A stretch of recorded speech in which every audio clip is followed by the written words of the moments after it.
Hamas is trying to change the details of this deal. We're not exactly sure what that means yet before the actual signing. So the deal itself has still not been finalized. It's very important to say this. Hamas is essentially will do anything at this point in time to try to survive. And they realize that by giving us back even some of our hostages, which they've had in their dungeons now for well over 400 days, they're losing some of their cards. So which is why, even if we get back the 33 hostages from this phase of the deal, you're still dealing with 62 hostages that are being held in Hamas dungeons. And so on the Israeli, the opposition on the Israeli side is, everyone in Israel is torn right now.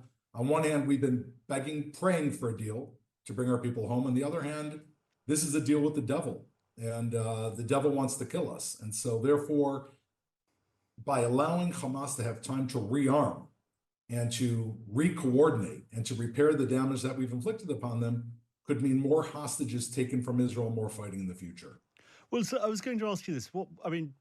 In every deal, people cede things. What would, assuming this goes ahead, what would Israel be ceding from its war aims, and what would Hamas be ceding?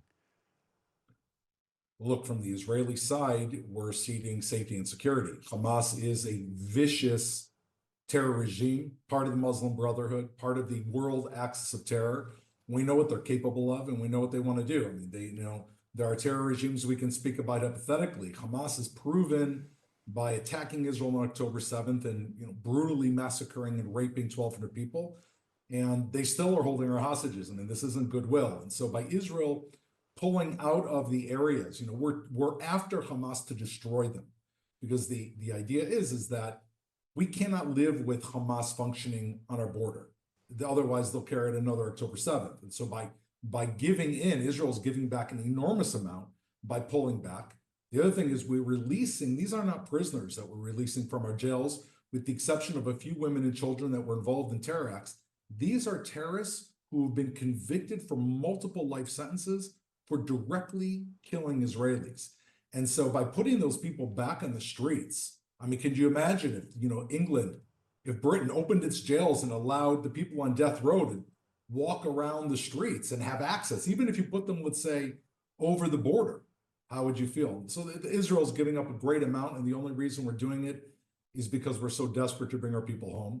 Hamas, all Hamas has, their only bargaining chip are men, women, and children.